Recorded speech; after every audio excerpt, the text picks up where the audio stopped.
Hallo maats. Hallo julle. Ag, ek wil nie nou hier wees nie. Wil jy nie nou hier wees nie? Nee, ek wil wegvlug. Wil jy wegvlug? Hoekom? Want ek weet hoeveel sonde ek het. Weet jy hoeveel sonde jy het? Ja, ek bly die hele tyd verkeerd doen. Bly jy die hele tyd verkeerd doen? Ja, dis die hele tyd net, tog, daar het ek nou weer 'n sonde gedoen. Ja? Ja, hoeveel keer sal die Here my vergewe, hè? Ja maats, ek wonder of jy weet hoeveel keer sal die Here jou vergewe? Kan jy dalk dink?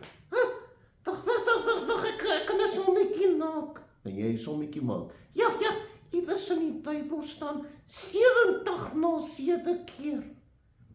70 maal 7 keer. Ja, soveel keer sal die Here jou vergewe.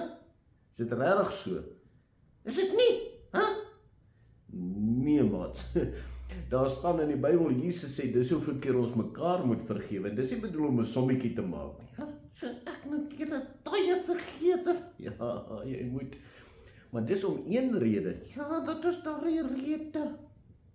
Maats, in die Bybel, Ja, in Psalm 130, Psalm 130.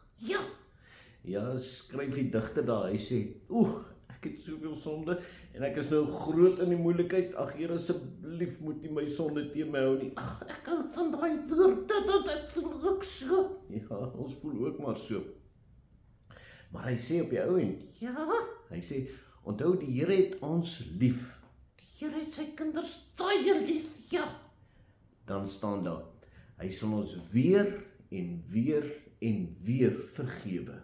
Weer en weer vergewe. Ja. En toe het Jesus mos vir ons sondes kom sterf. Ja, dit het ons sondes kom sterf, nee. Ja. En van nou af Ja, vergewe die Here ons elke keer. elke keer as ek 'n sonde doen, dan vergewe hy my. Ja, want hy het klaar daarvoor betaal. Heeltemal. Heeltemal. Net so maat.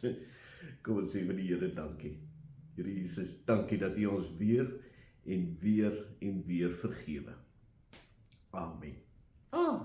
Nee. Dat julle Bye maats.